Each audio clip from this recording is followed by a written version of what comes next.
You are listening to Vitruvian Man with Jesse and Josh.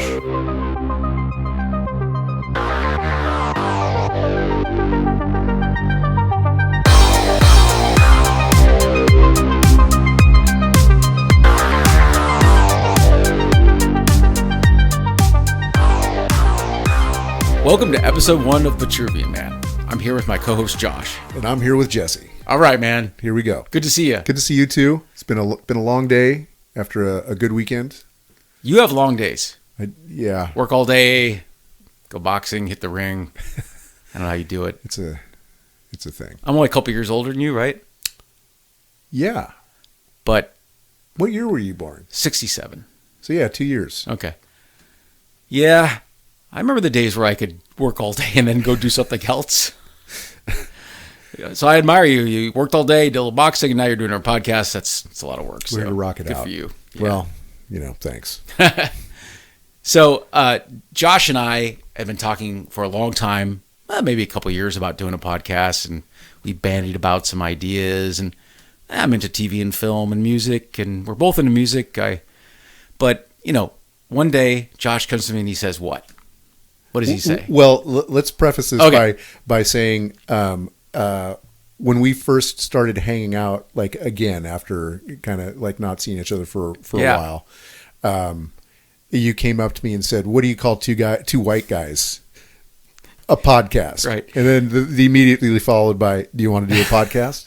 Yeah. What do you call two white guys in the same room? That's a podcast. It's true. And so yeah, I'd been thinking about doing a podcast for a long time, and I know that we'd hit around like culture stuff, movies, music, that kind of stuff, but nothing that hasn't been done to fucking death by a million other people. I mean, I still have a fantasy about doing a music podcast. I'm a music nerd, but hey, you're right. There are a billion of them, I'm sure. But then, the whole thing, like what came to me was I'd like to make a difference if possible. And what occurred to me was all these right-wing man grifters out there trying to pitch a certain type of masculinity to kids and ripping them off, grifting, like that Tate University and all that shit. And so I thought that you and I would make, it would be a good podcast for us to do to counteract that, to kind of be an antidote to toxic masculinity. So what you're saying is this podcast is going to change the world. That's what I'm shooting for. Okay. Fuck it. That's all. We white people are going to make the world better. Yes, that's what it is. I'm sure white people have the best ideas for making the world better. Look at the results. Just look at where we are now. Right. We talked about grading ourselves minute by minute on our questions. So I guess I'm going back to my first question. I give that a D-. So I don't know. It wasn't that good. So I'm going to just constantly reassess how I'm doing and just grade myself as we talk. As we're doing it? Absolutely. So anyway, so you said, what about this? And I hadn't thought about that at all. It would have never occurred to me. But the more I thought about it, the more I thought, if there's all these insane, let's say, selfish narcissists who just want to make money from young men, they really are preying on, young men can be smart. Of course they can be, but they are very impressionable sometimes. And if you've got a handsome, good-looking Joe Rogan out there or someone like that pitching something, I think it's, he's very charismatic. So it is really easy to take advantage of people. And while, it's hard to say how many listeners we'll get. If we get 100 or we get 1 million, I'm fine either way. Whatever, yeah. There are people, that I know personally in this age group that are being preyed upon by the grifters that you were talking about. So are they friends with your son? I'll keep their identity, safe just for now. Like they're superheroes, but people that I know personally that are smart and capable, but are just impressionable enough to, I don't want to say swindled, but definitely led down a path that I think is wrought with peril. Well, one thing I think that we can both agree on here is that when we were kids, my parents referred to me as role model impaired. You know what I'm saying? So I think that young men, for the most part, it's tough finding somebody that you can look up to that isn't, it hasn't got your worst interests in mind. It's a hard world out there. I mean, so it's a tough thing. So your parents, in other words, your parents could tell. I mean, obviously your parents did the best they could, but in general, they knew that you needed more and better role models. They were kind of making fun of the situation because they partied. They had my parents were good to us. Right. Like they treated as best as they could. Right. But they also recognized that the people that we were hanging out with were partiers, and they were doing their thing. And so, being role model impaired was a joke. And, as I've gotten older, I've realized that a lot of those men were actually very good role models. They were good men, honorable men, people that did the right thing. So even though you were hanging out with some partiers, that doesn't mean they were bereft of morality. Correct. They still had a decency about them that right. rubbed off on you. Absolutely. Yeah, no, I was exposed to some very good people, which I'm happy about. And I think that there's definitely a contingent of kids out there that don't have that, and they're looking for it, which is understandable. And there's definitely a certain category of grifter out there that is preying on that. Yeah, we're going to talk about some of those guys throughout the season as we go. You know more about these grifters than I do. I know some of these people like Jordan Peterson a bit. Yeah. That some of the people you'll be talking about. So in general, though, as I'll mention throughout the series, of course we do talk about heavy shit, but it's meant to be fun. And even though we are talking about how maybe to make a kinder, better male, this show really is intended for all genders. For sure. I think we both want to make a podcast that's fun to listen to, despite the fact of the weight of the stuff we're discussing. Yeah. If you hear us chuckle or laugh at something awful, which occasionally we do. Oh, we will. Yeah, it's not at all an indication that we don't take that stuff seriously. You're right. We had a horrible boss. You and I had the same horrible boss. He actually did say one smart thing, which is that if you don't laugh, you're going to cry, which of course describes coping mechanisms at their core, right? Yeah. I listen to a lot of comedy podcasts. To quote Dana Gould, when I'm alone, I'm not in very good company. Yeah. So, people say, enjoy the silence, go outside. Oh, fuck you and your silence. There's no silence. When there's silence, first of all, the first thing I hear is tinnitus. Yeah. Because of, going to a million concerts. And the second thing I hear is the negativity and perseveration and hypervigilance of my own brain, going over the mistakes I made that week. So, I like to listen to comedy. I like to lighten it up. I like, of course, music too. But yeah. So that's where I'm at. Yeah. I mean, there's nothing I can really add to that. That's definitely, I'm losing it here, but. Yeah. So we want to be an antidote to toxic masculinity. That's a tagline you came up with.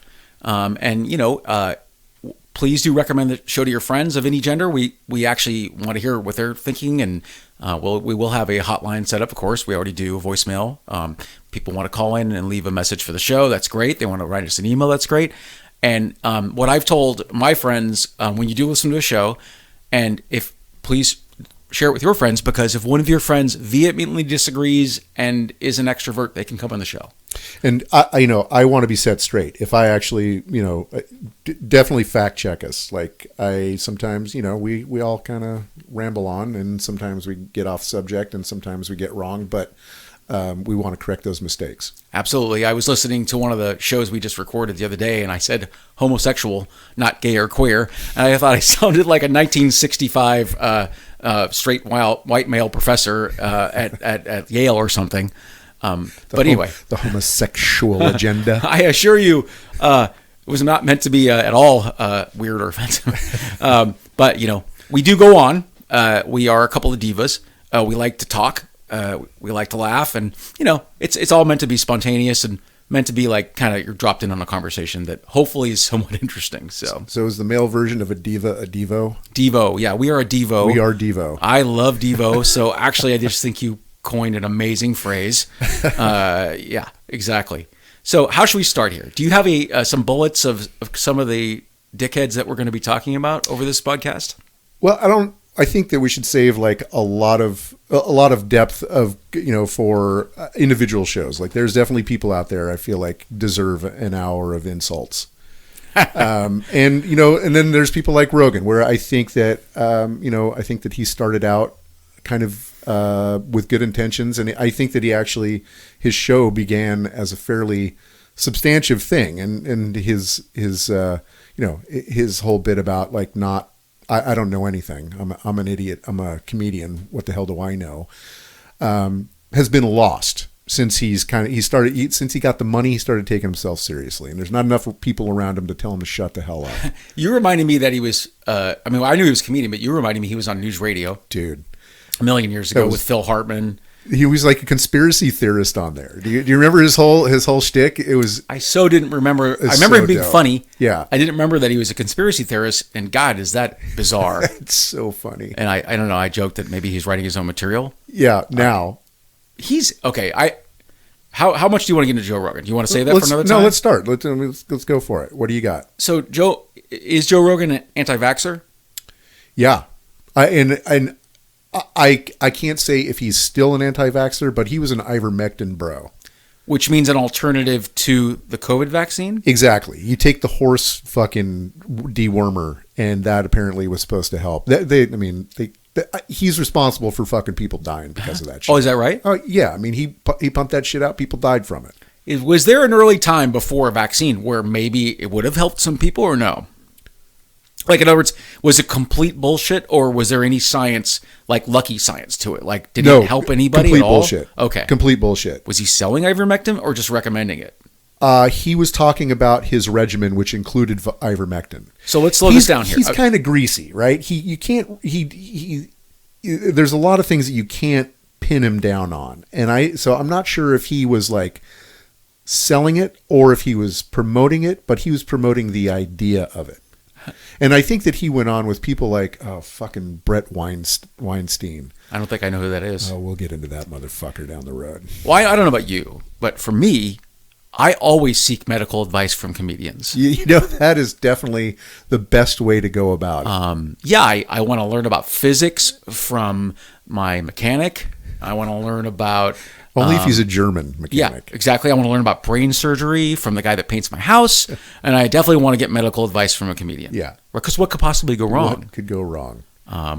So Joe Rogan. I want to buy supplements from Alex Jones. Wait, now Joe Rogan sells supplements or not? Or just touts them? So no, he's invested in Onnit, which is a supplement company. Is that a protein powder? Is that a vitamin thing? Is that a... I think that it's the gamut. I'm not sure. That's something that I will research when we do the Rogan coverage, because I think that he definitely deserves his own show. Yeah, a lot of skinny white men sell supplements. A lot of hippies sell supplements too. What's interesting to me is that whether it's Joe Rogan or an honestly decent chap who's selling vitamins, I feel like you can get all this shit from food. Like if you're eating a good diet, all these supplements are there in a pure form. All these vitamins, all these minerals, absolutely. All these, So it just feels like grift no matter who's selling it to me.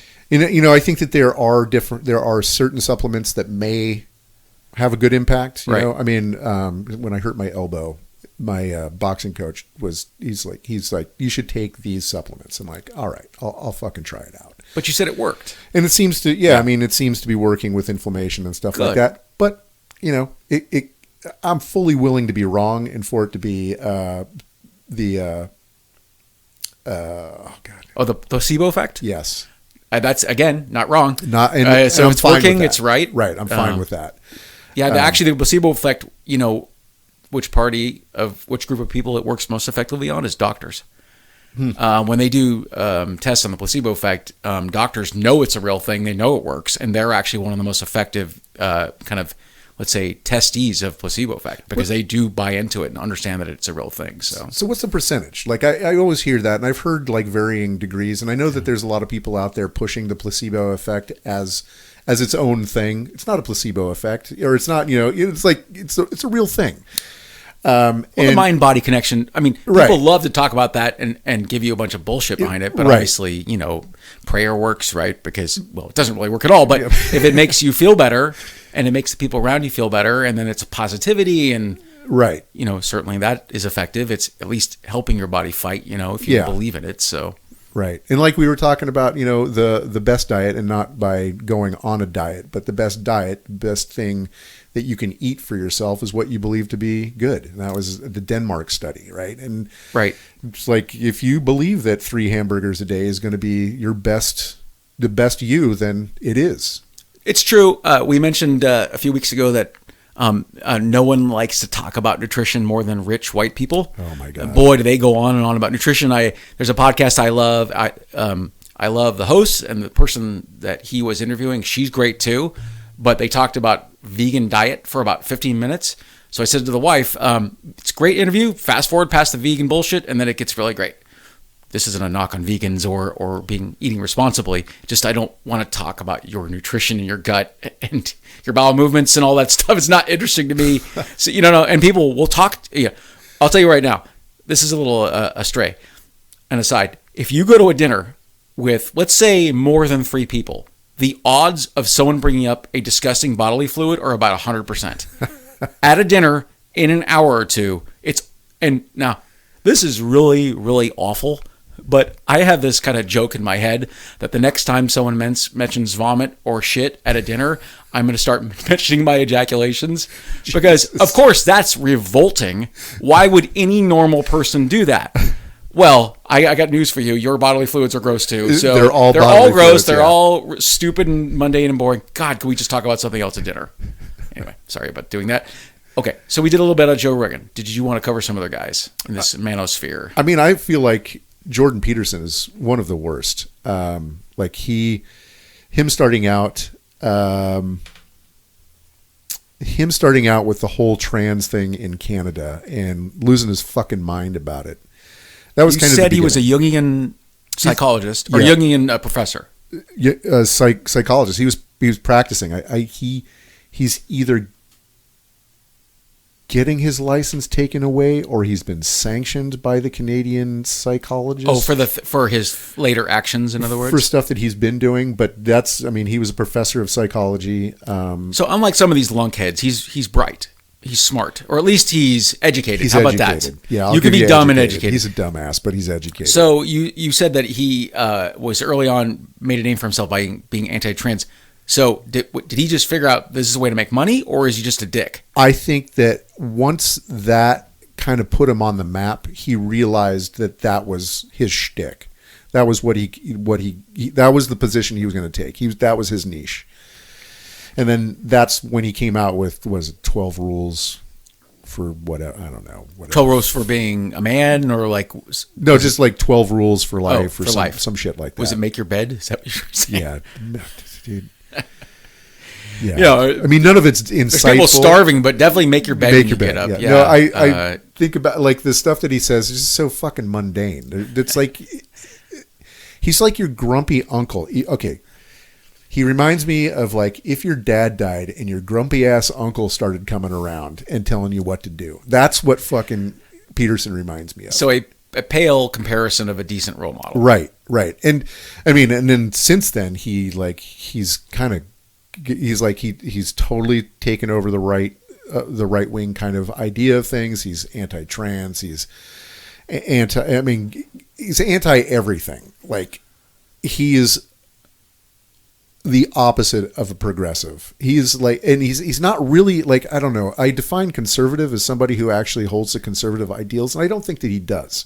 And he's become this weird fucking tradcath motherfucker too. Say that really slow again. Tradcath? Yeah, traditional Catholics. Okay. Like he's kind of moving into bed with the people that don't believe that Vatican II was any good for the Catholics, right? So Mel Gibson, didn't he say that Vatican II was too liberal? Fuck Mel Gibson. Yeah.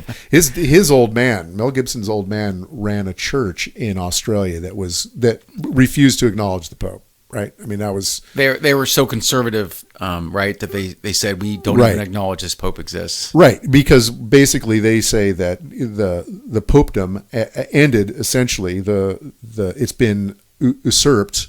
The Vatican has been usurped by an outsider. And all that liberal shit that happened with the Catholic Church. I don't know if you remember this. I do remember Vatican II. I don't remember like every bullet point, but I remember it was a big thing that happened. Yeah. But you do remember like the general Catholic population, like their overarching kind of idea in the 60s, later 60s, 70s, and even into the 80s, in spite of fucking John Paul, was basically trying to do as Jesus would do, right? So helping the poor, helping the unfortunate, being proactive in that stuff. And even so liberal commie shit. Yes, very much so.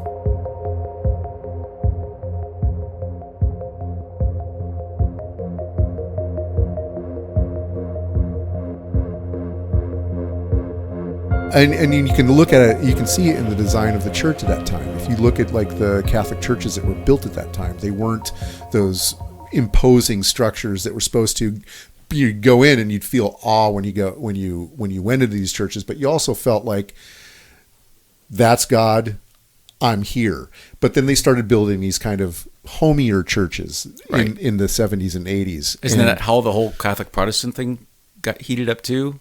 In King Henry, I mean, wasn't that a battle between like you can pray to God at home, you can pray to God anywhere. Oh no, you can only pray to God in the church. That's right. Isn't there a conflict about that too? Like one sect believes you can do it, the other one believes you cannot.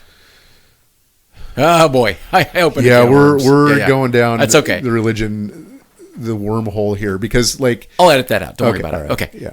But wait, no, slow it down. So you said the Catholic Church is getting more progressive in the 60s and 70s, and therefore Vatican II was a result to that, or a reaction to that? That was a result of Vatican II. Okay. That progressive movement within the Catholic Church was a result of Vatican II. Right. But then there's the Tradcaths, which is these fucking monsters out there that are say that Vatican II ruined it. The liturgy should be done in Latin. Should be fucking incense. Like go back to the old days. And God's here, and you're here, and ne'er the twain shall meet. When you're dead, the twain may meet. Yeah, right. I'll get a little spicy on episode 1. Religion has been a force of evil throughout mankind. Prove me wrong. I just learned the other day about how the church was in bed with Nazis in World War II. Oh yeah, like they weren't like letting it happen. They weren't like opening the doors and letting them in. They were 1,000% in bed with the Nazis. They were in World War actively promoting it, and it wasn't all, but there was a lot. Yeah. I mean, it's just like, there was definitely, there was a lot going on. Of course, I was kind of half joking a minute ago. I mean, there are decent Christians that actually care about feeding the poor. Right. Jimmy Carter was one of them. Oh, yeah. Jimmy Carter was called the worst president in the modern era, largely because he refused to budge on really solid moral foundation that he had. Yeah, he was, right. This is wrong. This is right. We should be feeding the poor. We shouldn't be dropping bombs. He's the only modern president to not start a war. Right. Oh boy, what an awful president. Yeah. What really pissed everybody off is fucking during the oil embargo, he told people to wear a sweater. That was what fucking made them lost their mind.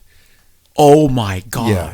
The president just told me to sacrifice something rather than turn the fucking heat up and just, It's so dumb. He does that. I don't remember what it's called, but there is a Jimmy Carter speech on YouTube. It's like 5 minutes where he basically calls out Americans. Yeah. And you'll never see another politician talk about like that again. As far as like that kind of Christian basically saying that we need to reassess our values and to stop thinking about materialism. It's not Buddhist, but I mean, it's definitely kind of Christ-like in that he's talking about rejecting, the need for things and lust for things and focus on other things that actually have value. Right. Again, never hear he talk like that again. He put solar panels on the White House. He did. And fucking St. Ronnie pulled him down as soon as he got in there, that piece of shit. Which is, they say to a hammer, the problem with the hammer is everything it sees is a nail. The notion that someone just saw solar panels and thought, oh, that's gotta go. Yeah. That alternative source of energy, that's liberal commie shit. And the funniest thing is, like, it wasn't even power, right? It wasn't power panels. It was a fucking water heater. Oh, okay. It's like, what the fuck? Really? Yeah. Oh, that's got to go. Solar panels. That's the work of the devil. It's them gays. We had talked about back to Jordan Peterson a little bit. We had talked about him a little bit, and I guess the tricky part is the wife and I didn't know much about him. Like, who the fuck is this guy? So we looked up some videos, and the first couple we saw were fine. I don't know. He said something reasonable. He said something not horrible. You said a couple things that Right. I get it. This is okay. It's mundane, right? It's not very smart. But it's not offensive. And to say a nice thing, it was Yeah. practical advice that I couldn't really argue with. Right. And then, of course, you just go a little bit further, and he's saying something lame. Dude. So, I mean, was he said he's devoutly Catholic. I think that he's found that helps with his audience. As all politicians do. Right. He's figured things out as times move on. Also, I mean, he was all fucking hopped up on benzos, right? So You said he was addicted to benzos. oh yeah, he had to be put into a coma in order to come off of them, and he had to go to Russia to get it done because nobody in the States would do it because it was too fucking dangerous. And how did he get addicted? Did he like in an accident or something? Or All. you're like, I don't want to go down that road. So I mean, I think about he says that he has anxiety. I think he just liked getting high. And then that's pure speculation on my part, right? That's all right. That's okay. I don't want to get, but he had to do that, and now he's on this fucking crazy meat diet that his fucking daughter has turned people onto. I don't know if you've heard about this. It's a keto thing, or it's a different? No, dude. It's meat diet. It's only meat. Period. Yes. That sounds great. Meat and water. What could go wrong? Again, that's something we can kind of get into. But if we can take medical advice from comedians, then we can definitely take dietary advice from a Jungian psychologist, yes, right? Absolutely, that's definitely the way to function in the world. But I guess Peterson does represent an interesting segment of the manosphere in that, like, he's just smart enough to lure people in, right? And then then you're in trouble because what lured you in, then he starts saying stupid shit and awful shit, and it's like hard to, once you're kind of sold on it, it becomes harder to become skeptical of the things that follow. Right. So, it's a basic. I mean, it's an algorithm. I mean, essentially. Right. Do you have any Peterson bullets, or do we cover all the Peterson bullets? I think we covered most of it. Again, I think that he deserves his own show. These are or his own episode, because these are people that. I mean, I feel like they're dangerous in a way. He is especially dangerous. I feel like he's dangerous. Rogan, I think actually he might be dangerous too in his own thing. I mean, if you say he's anti-vaxxer, yeah. Is he against like rubella vaccines too, and measles and polio and all that stuff? I don't know. Okay. I don't know. Yeah. I think, but once you start becoming out against one vaccine, it's like it seems pretty logical to hit them all. I remember the actress from Big Bang Therapy. I'm sorry, Therapy. Big Bang Theory has like a doctorate. Oh, is this or something? And she, I don't know what she stance is now, but I saw that she was anti-vax. You know, I want to give a shout out to Dr. Dean Adele. Man, 35, 40 years ago, if you listen to any terrestrial radio, you knew about Dr. Dean Adele. And he was the first scientist I understood that was a skeptic, who basically saw everything through a skeptic's eye, not a cynic's eye, but a skeptic's eye. So he does this whole water. And unlike a lot of doctors, he kept reading medical journals over and over again, and he was always up in the science. And Dr. Dean Adele said that anyone that's against vaccinating their children should have to watch an hour of a child with whooping cough. Yeah. It's a nightmare. Yeah, I mean, it's horrific. All those things. Yeah, and it, you know, essentially these diseases would have been stomped out decades ago if it weren't for the idiotic, dangerous anti-vaxxers. So, and up until recently, like really, the majority of those anti-vaxxer pieces of shit were fucking on the left. All those crazy hippies that moved up to fucking Ukiah, Mendocino County, and places like that, those motherfuckers are crazy. And I remember thinking, what is your fucking problem? Yeah, Forestville was at one point the least vaccinated place in the United States. Well, that's Marin County now. Right. And Dean Adele did say, yeah, if my child went to a school in Forestville and caught, you know, the plague or something ridiculous that should have been, I'd sue the school, I'd sue the parents, I'd sue everybody. It's insanity. It is complete insanity. Yeah, for you. Exactly. Yeah. Yeah. So fuck that. Not a fan. Yeah. So that's our boy. Do you got anybody? Do you have anybody that you think about? Male influencers? Yeah. Well, we talked about Andrew Tate a little bit. I mean, an awful person. He was an MMA fighter, right? Am I saying that right? He was MMA. I know that he was a kickboxer, but I think that it translated to MMA. Okay. Mid-level. I mean, he won some fights. I just whatever. I think the story I loved about him was he was wanted for sex trafficking. Dude, and so much. He was talking some shit about Greta Thunberg, and we said that a pizza box was in the background, and that's how they realized where he was in Romania and arrested him. Yeah. But I said that Greta Thunberg getting Andrew Tate arrested is like Barack Obama swinging the gavel on Donald Trump's felony conviction. Like, you know what I mean? Like, how much more appropriate and wonderful could that be? Yeah. Good for her. Fucking so awesome. Yeah.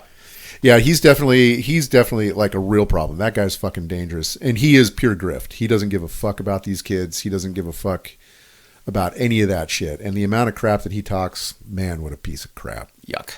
Yeah. Yuck. We mentioned a few weirdos that I'm forgetting the names of, though. There were some weirdos that we had talked about. Some guys that were selling mouth guards to make your jaw straight. No, that's Andrew Huberman, right? Right. And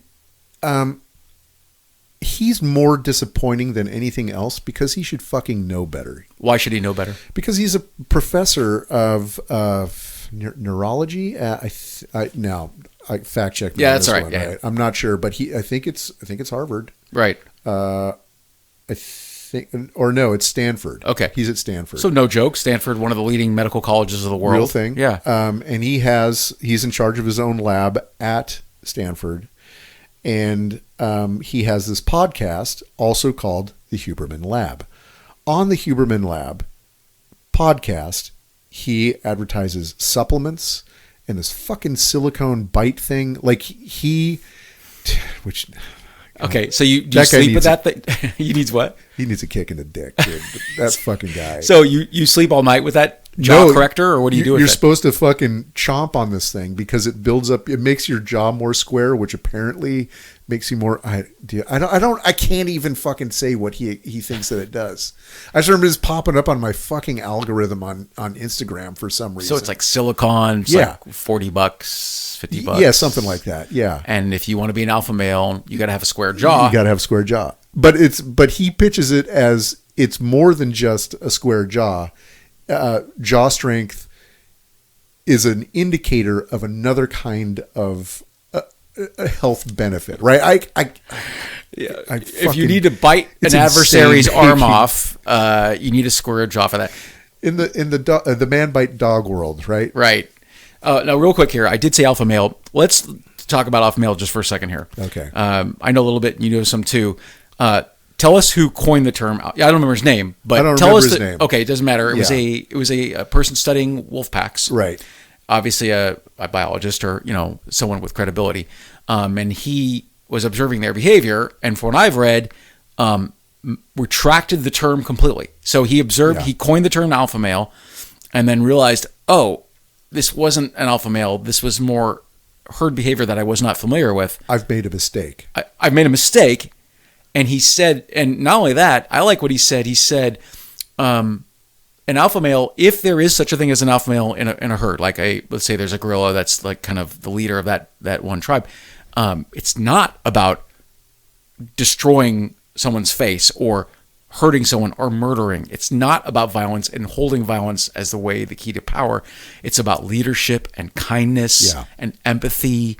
And, if you think of a good politician that you like, that actually is close to an alpha male in that they're strong but not just strong. I mean, it's not physical strength. It's about leadership. So, and an alpha male, like if there is such a thing, like we're saying here, it doesn't need to say it.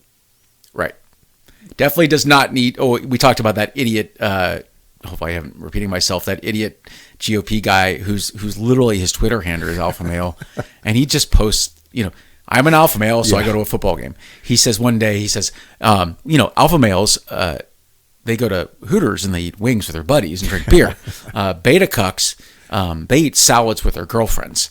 First of all, I'm going to point out that he's saying you're a, let's say, flimsy, effeminate male if you spend time with your girlfriend. Number one, oh my God, what a horrible piece of shit. You spend time with your girlfriend. What a fucking loser. But this guy happens to be very large, not fat shaming. He's not a svelte. Let's say if you pictured an alpha male trying to This is not the guy. This is not the guy. But some Hooters waitress responded and said, yeah, we remember idiots like you coming in. We used to serve you your wings and laugh about you behind your back. So that was incredible. So that's the best burn. Right. And like you said, if you have to call yourself an alpha male, you're not an alpha male. You're not. Yeah, absolutely. Yeah. I mean, you do it, you demonstrate through the way you are. I mean, right. Yeah. We mentioned Carl Weathers. That's an alpha male. I mean, a lovely person, kind, appeared to be kind at least, demonstrated strength through what he was doing. And nothing ever came up about him, right? No, I don't think so. I don't think so. I hope not, yeah, because I sure liked him. That'd be a bad one. Right. So have I ever told you when I was a kid, my three heroes, this is so bad, dude. My three heroes were Bill Cosby. Well, there's nothing wrong with Bill Cosby, right? O.J. Simpson. Oh my God. And then the one that made it out unscathed. Jeffrey Dahmer. Yeah, right. No. Muhammad Ali. Those are my three heroes when I was a kid. Yeah, right. That was the 1 out of 3. Yeah, it's pretty bad. I owned Bill Cosby records. I had Steve Martin, Bill Cosby, Cheech and Chong. Yeah. And I memorized every word of every one of those albums. My God. Sister Elephant. Oh, Jesus. Oh my God, I love that stuff. That's so good. But Bill Cosby, man, that was a heartbreaker. Really. Man, he was so cool. And if you can, a lot of people in their 20s and 30s have never heard of Dick Cavett, but Dick Cavett was an amazing host of a television show, and his interviews are great. And one day I was just watching some old Dick Cavett because he was real thoughtful conversations. This is long before plugs, and they would come there and talk for an hour about social justice, for example, or whatever. And one day Bill Cosby's on there saying the smartest shit about race. I mean, I know that Bill was controversial a bit before he was canceled about raping 70 women, but I mean, so, Bill would say things, I believe he espoused don't cuss, for example, that cussing is a sign of weakness or uneducated. That's some fucking bullshit.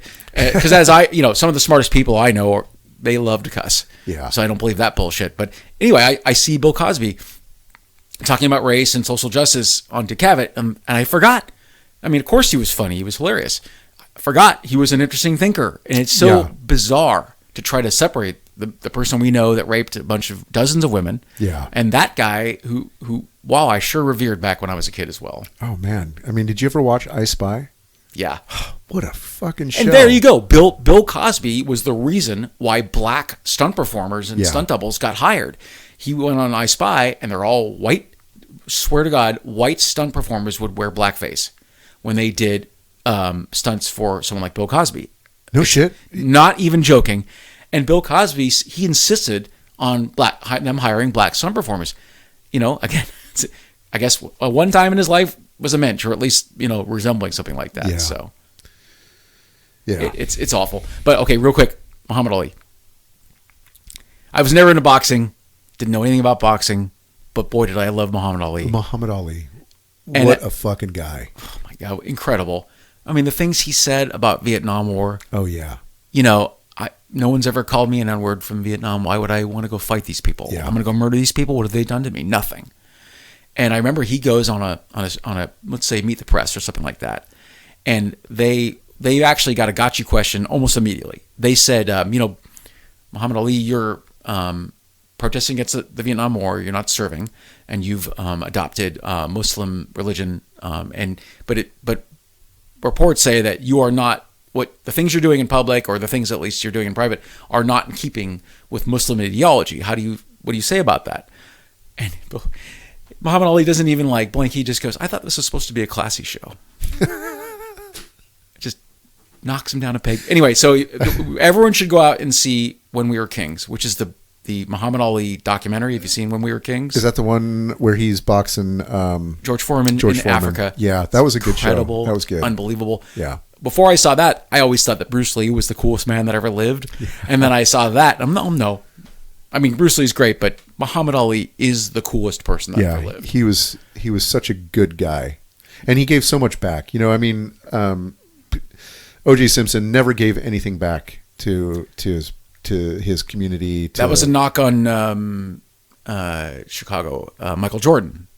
Yeah. I mean, I can't tell people to do with their money, but I do respect people that take their station and their money and do something with it. Yeah. And they decide to make a difference. And I love, people who will say, I don't care what a movie star thinks about politics, but you'll lap up every single slurred word from the drunk moron next to you at a bar. Yeah. Right? It's the fact is you don't agree with him. Right. That's why you don't want to hear it. You don't want to hear it until you agree with them. Exactly. That's it. Right. So if some, let's say Neanderthal gets there, sings a country song, and then says, fuck trans people, you don't protest about that. I don't hear No. you saying I don't want to hear what that idiot thinks about trans Well, people. that ain't political, Jesse. Right. So, I don't know.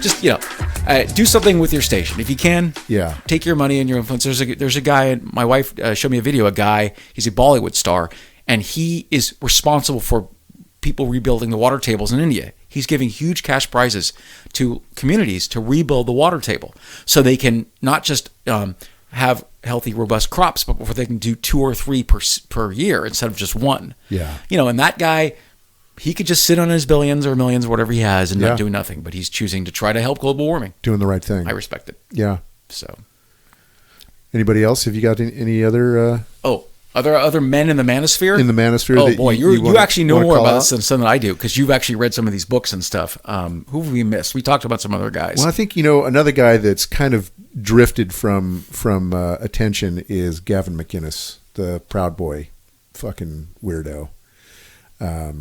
Although I think that his influence has really waned. I think that a lot of that era of manosphere people have kind of drifted out of influence. Is Gavin McInnes the guy with the pirate eye patch, or is that a different guy? No, that's Representative Crenshaw, isn't it? Dan Crenshaw? Is Dan Crenshaw a Proud Boy? Oh, well, he'd like to be, but he's got an eye He's patch missing and an he's in eye. a wheelchair.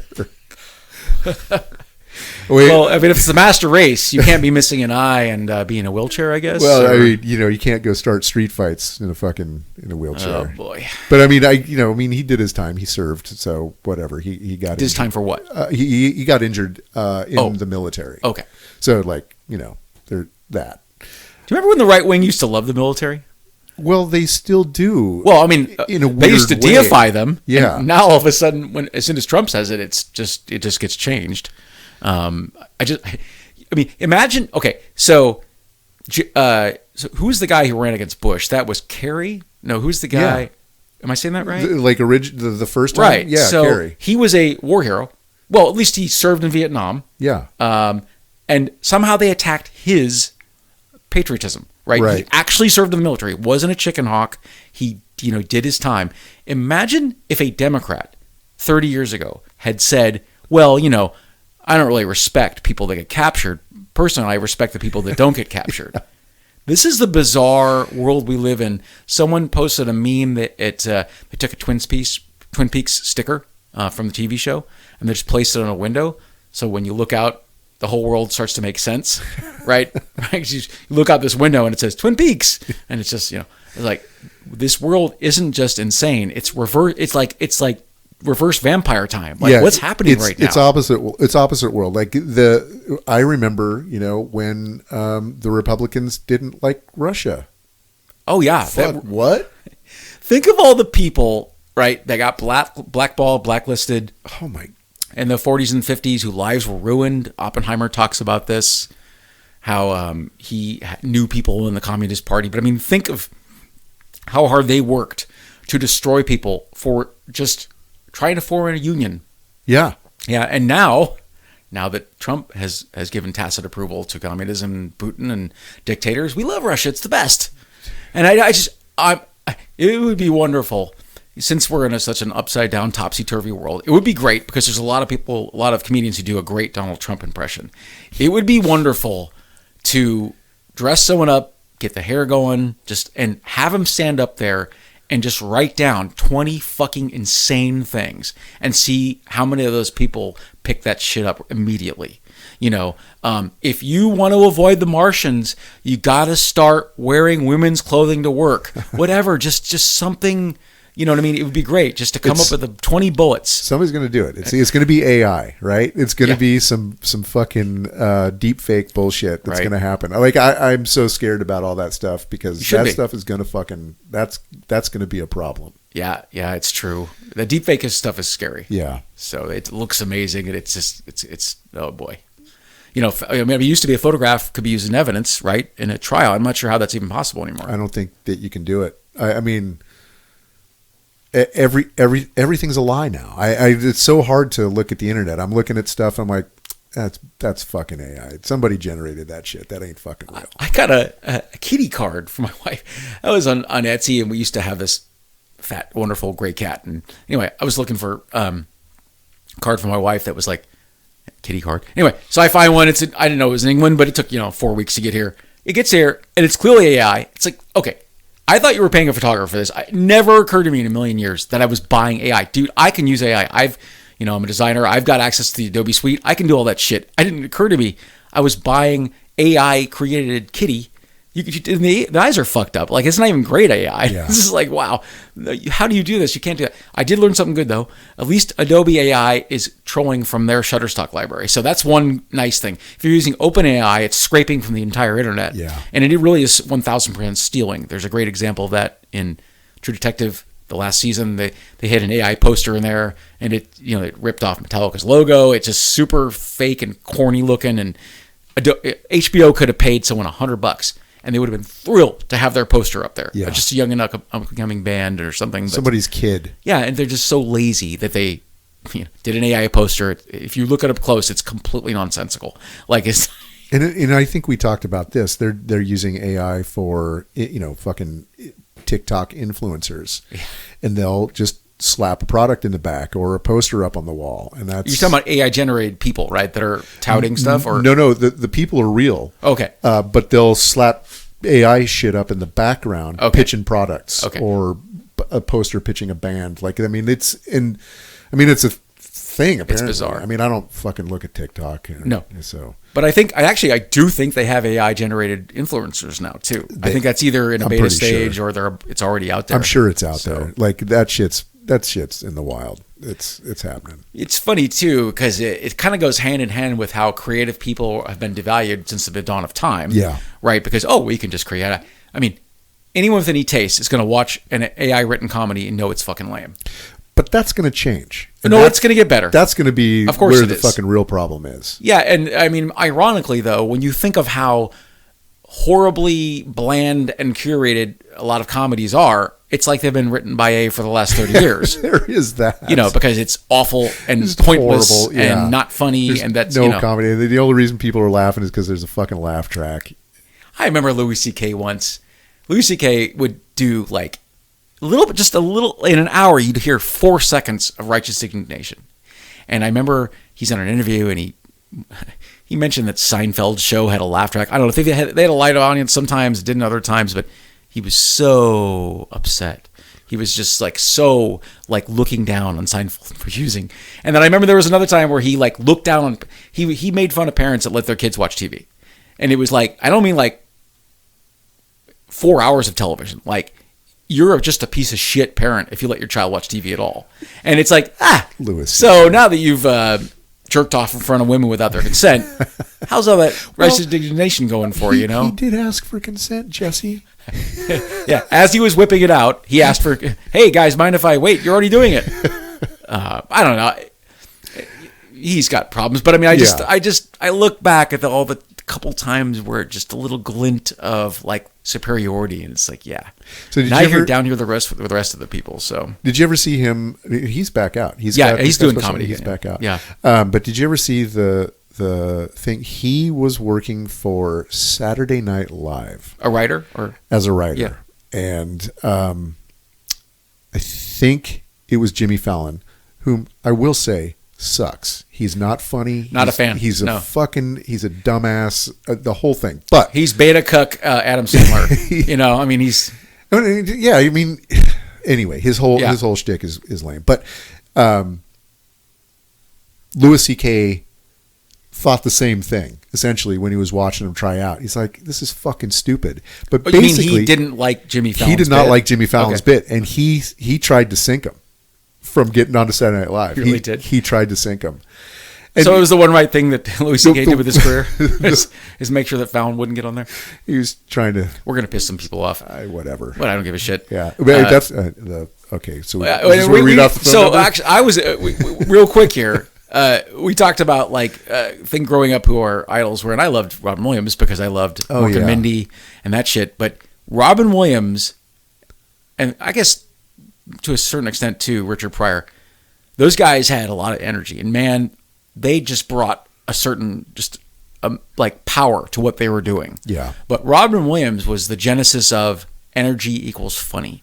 And a lot of comedians have made a lot of money by shouting, yelling, jumping, doing anything except actually write a fucking joke. Yeah. And it's like, I wish these people would watch, Mitch Hedberg or the guy from Boston with the big hair. I can't remember his name, the ice cream truck in my neighborhood plays Helter Skelter. Can't remember his name, but Stephen Wright. yeah, Stephen Wright. So Yeah. watch these guys that only write jokes, and please use them as role models. And as Robin Williams was a brilliant, kind of insane performer, and I just liked him better as an actor because that energy was in there, but it was contained. It was focused. And you could use it when he needed Yeah. it. But anyway, The cocaine had kind of died back a little bit. yeah, exactly. All right, now I feel like did we cover all your bases? So, yeah, I mean, we're just kind of hitting on what we're doing here. And so, I mean, how do you think that we can make this podcast an antidote to toxic masculinity? Like, Well- what are we planning on doing here? So for certainly you and I will do a bunch of shows and we'll get that rapport going, and we have a lot of topics to talk about. Yeah. I think it'd be great to have guests on eventually. For sure. We've talked to some people already about this, and I would love to give perspectives. That's why we're going to have a voicemail. If people want to have their question read on the air, or even say you guys were dead wrong about XYZ, that's Yeah. fantastic. But as we go forward, I would like to hear from all kinds of interesting people about what it means to be a man. And we had talked about this earlier, and it's like if you do some research and you let's say you try to get some quotes about what it means to be a man, a lot of the attributes they apply to the men could easily be applied to women, like courage, bravery, strength, I mean, just all these Yeah. things that, like you said, in the good old days were thought to be the domain of men. Right. No, I just know so many strong, courageous, brave, capable women. That's insane. Yeah. So since we can't define it, I guess that's our chore. That is our goal to try to help at least formulate a, let's say, blueprint about the realm of what it means to be a man, and what does it mean to not, if we're not meant to punch people's lights out and murder them in the modern era, if we're safe, and what does it mean to be a man, and how do we do that going forward? So We are definitely in a time of luxury in that we don't have to be defined that way. And so we have the option to define masculinity in a new way. And I Right. think that we're lucky in a way. But we also have to go up against people that are fucking trying to define it in a more narrow way. And in the process, grift kids. yeah, and the kid I know that's being influenced by these manosphere guys is, to me, smarter than they all are. He's smarter than the people he's listening to. Yeah, I agree. I That's admire probably him more than the case. people he's listening to. He just needs a little help. They need guidance in Yeah. understanding that that's a very narrow definition of masculinity, and being a man today is open to interpretation, and it's up for you to do the interpreting, not you, but one to do the interpreting. Exactly. And, we happen to know, as a practical matter, this guy on the left, who's a 129-pound poet, is a man. And this guy on the right, who's a 300-pound weightlifter, is a man. Yeah. And if a men can be so radically different in appearance and behavior, well, of course, then their brains are all over the place as well. Their physiology, their value to society, all these things, same gender, but very, very radically different things. And it seems ridiculous, these people preying on young men, this is what it means to be a man. Yeah. It means straighten your jaw. It means it's just, that's insanity. You're a fucking cuck if you don't fucking raped or whatever it is. Exactly. Yeah. It's so ludicrous. It's almost sad. So. Yeah. Well, it is sad. I mean, I think that the kids letting their masculinity be defined by these dumbasses, and they really are fucking dumb. Like it's sad. It's sad. Right. Did we cover all your bullets? For me, yeah. We did. Okay. Yeah. I'm just going to do this now because we talked about possibility, and if it sucks, we'll just set it out. Yeah. Once in a while, maybe not even every episode, I'm going to talk about what I'm watching, and you're going to talk about what you're reading. Okay.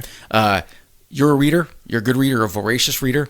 I have a couple of learning disabilities, so I like books on tape. Sure. I like podcasts, so I'm more of an audio guy, more of a visual guy. So I wanted to talk about what I'm watching this week, and it's pretty fucking incredible. It's the Ripley series on Netflix. So we're only 2 episodes in. The photography is the star as you're watching it. Is the whole series dropped, or is it coming out? Yeah, the whole thing's all 8 episodes are on Netflix, and it is incredible looking.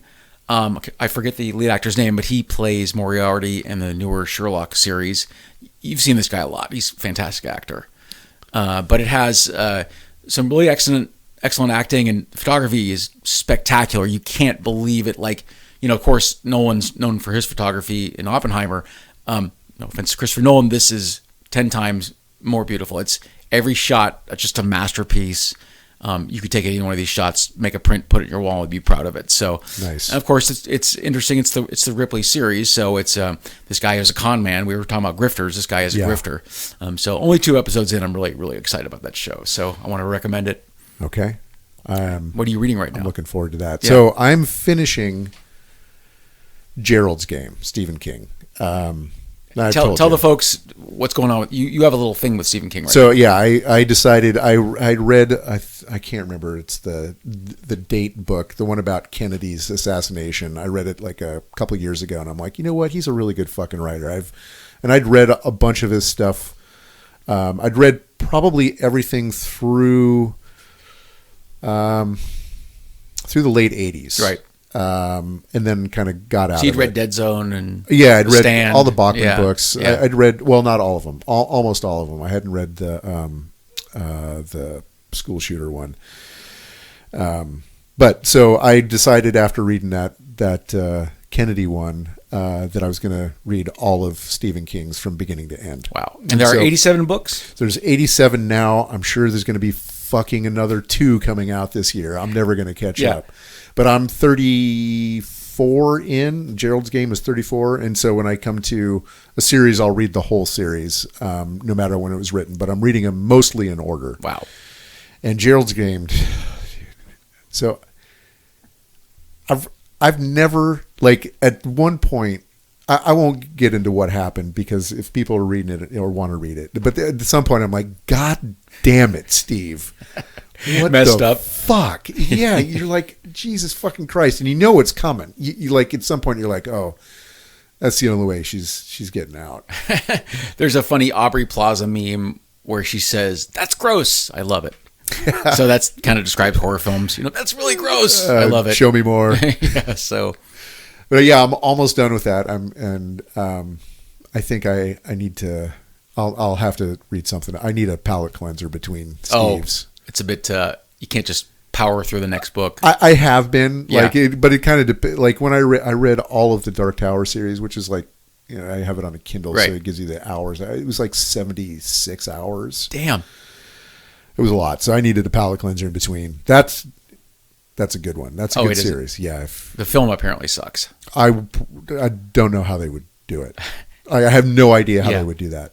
What I think they should make a movie out of is Eyes of the Dragon, which is sweet. a great fantasy. That's a great fantasy book by him. Cool. Yeah, that's a really good one. I always loved The Dead Zone. I always thought that was one of the best adaptations That was good. of a Stephen King novel. Because you didn't have to get too weird with it, right? A lot of his books, you got to get fucking weird with it in order to translate it to the screen. And the way that, like, he shakes someone's hands and he can really, it just pours over him everything that's going to happen to that person in the future. Yeah. I thought they actually, given the budget, they did an okay job with that film, showing what that would be like. They did good. And he didn't need like a high budget. Like if, did you ever see, The Fog, the one where they actually did it later. The remake or the John remake. Carpenter? No, I haven't seen the remake yet. Scary. Brutal, dude. Oh Yeah. my God. The ending to that one. Wow. Ooh. Oh, heavy. Oh my God. I won't, you should absolutely watch that because it's one of the fucking most brutal endings. Oh boy. I've ever seen in a movie. Like, Yeah, really? yeah, it's fucking rough. I remember I loved the Shining book, and I loved the Kubrick film. Yeah. And it's good that the Kubrick film didn't attempt to put those hedge monsters in there. Yeah, that would So they have those hedge animals that Yeah. in the book it was scary. Yeah. I remember like, oh, that was really well done. And I don't know if I thought about it at the time, but of course they didn't have the CGI to do that in No the way. film, and it would have been awful. Yeah, so it it's would have good that been they a decided nightmare. to leave that out. Yeah. Well, I guess maybe they could have done some practical effects, but it still Sure. would have looked like a fucking like a sock hedge. Exactly. Anyway, All right, well, so thanks for that's sharing what I that. like, Yeah, That's pretty cool. So it was good to see you again. yeah, good to see you too, man. It's always a pleasure. Yeah, we're going to be going to see some music again. Oh, I'm really looking forward to see Helmet and Cro-Mags. Damn. Met. It's going to be awesome. Yeah. So we just saw a show Saturday. We're going to see a show in 3 weeks. We see a lot of music, so Yeah, it's pretty cool. we'll probably talk about that too. All right, man. Good to see you, dude. Thank you for coming. Yeah, thanks for having me. See ya. Rock on. You have been listening to Vitruvian Man. If you'd like to get a hold of us, you can either call us at 415-484-8841 or send us an email at vitruvianpod@gmail.com.